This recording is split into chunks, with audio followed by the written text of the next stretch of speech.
Hello, I'm Paul Wheelock, and welcome to this bit of breaking news that this evening UEFA have released a statement to say that Manchester City will be banned from European competition for the next 2 seasons and fined €30 million. I've got Kristian Walsh with me to react to what we've just heard. Obviously, it's massive implications for Manchester City first and foremost, but they're great rivals of Liverpool, and it will have implications for the club as well. Oh, absolutely huge. I mean, this is a Manchester City story, of course, but this is a much wider story, Paul. It's something that's going to have a real ripple effect around Europe, and one of the closest clubs to Manchester City is Liverpool, and I think Liverpool are going to feel the tremors of this. I think it's going to be obviously positive for Liverpool because it puts undoubtedly their biggest rivals in terms of Premier League superiority, throws so many questions towards them, towards the future, both sorts of short term and maybe even medium term.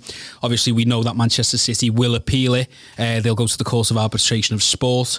So we can't say for certain at the moment that they will definitely be banned for 2 years. But if it is upheld and if it continues like this, it's huge for Man City, but it's huge for Liverpool, it's huge for the Premier League, and it's really big for the Champions League as well.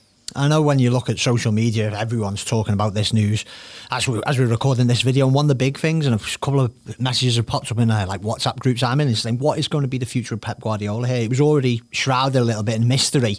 But surely, if City are to be banned, the appeal and it doesn't go their way, surely you might be thinking, is this time to move on? It's a really interesting situation with Guardiola and City in general. I think this season is a season where it won't ever happen again. Liverpool are 22 points clear. They're deservedly 22 points clear to a degree. Obviously, they've maybe overperformed a little and maybe City have underperformed. I was expecting next season for it to be a lot closer. Again, I felt like City will put up a much bigger fight. But if Guardiola was to leave, it would have ramifications, both for Manchester City, who've built this club now in Guardiola's vision, and you're looking at potential managers. Who could they possibly bring in who would be content to manage a club who isn't in the Champions League for the next 2 seasons? That'll be a really interesting thing to look at. It feels like there's not really many top managers available at the moment. Of course, money talks. We all know that. And Manchester City, despite the fine, have a lot of it. But that'll be an interesting thing to watch. If Guardiola was to leave, what would happen to Man City and whether they would remain to be so far behind Liverpool. And of course, Guardiola all of a sudden becomes the hottest free agent managerially in football. Juventus have been talked about, Bayern Munich, there are other clubs there that Guardiola could always go to. He's obviously been on a sabbatical before. He might feel maybe a little burnt out and might want to take a year out. But let's say Guardiola goes to Juventus. I think a lot of people feel Juventus is an obvious next stop for him. It feels like when you talk about the clubs that he's taken charge of, they're all the giants, and City, of course, of those respective leagues. So it feels taking over in Italy will be the next obvious choice for him.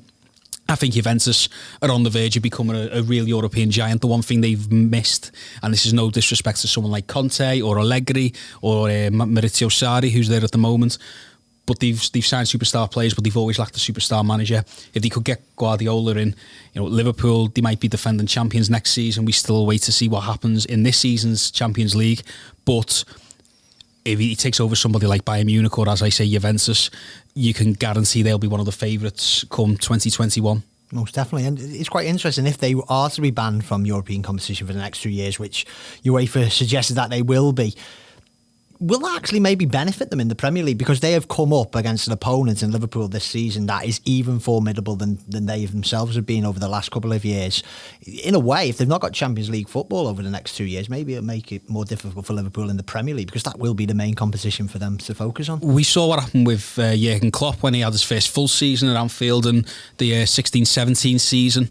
And they got fourth place because they didn't have any European competition to contend with. That's definitely something that I don't think many people will consider, but it's definitely a consideration. Liverpool have actually handled the competition so far very, very well, of course. Of course, they've had to play a couple of games where they've fielded 16-year-olds in the FA Cup and the League Cup, but in general, they've managed to navigate that well. But what will happen now if Man City do only have the Premier League to go for, the FA Cup and the League Cup? Basically, they've got three trophies to go for, and when you go from that to what they've been doing this season, and they're fighting on 5-6 fronts, it's going to make it interesting. I wouldn't want to say either way whether it would be good for Liverpool, if it would be bad for Liverpool. Let's say Guardiola stays, would he manage to keep his players motivated? Would they be in a playing rhythm? What we've seen with Liverpool at times is that they actually probably like the 3 games in a week sometimes, because it keeps up that rhythm and the fitness. But then another thing that we've got to think about is, if that is the case, how many players will be happy to stay at the Etihad again?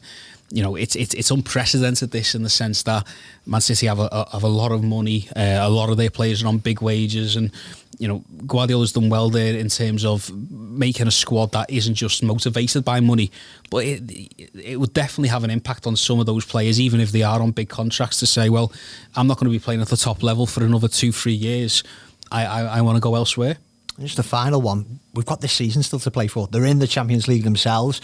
They've still got to try and make Liverpool wait as long as they can to win this Premier League. I wonder if it'll have any effect at all on the players, because it's big news, isn't it? I know quite often footballers have to keep away from what's happening off the field, but there's no getting away from this. They'll be at home this evening getting this news like the rest of us. It'll be absolutely shell-shocked. It'll be interesting to see how they react. We've got all the sports psychologists in the world and all the things we can do with the players' minds, but you just don't know how a player could react. Will this galvanise the squad?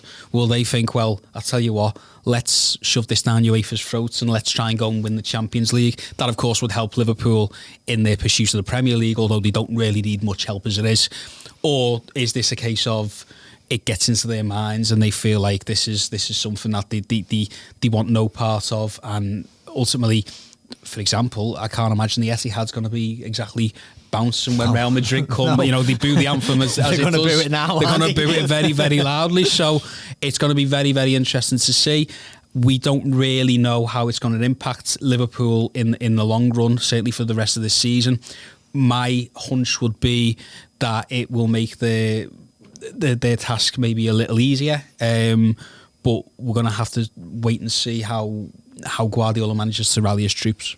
It's going to be interesting. I'm sure there's a lot of legs left in this story, and I'm sure there'll be plenty of reaction on the Liverpool Echo and Liverpool.com websites. Thanks very much, Kristian, for your insight and opinion there.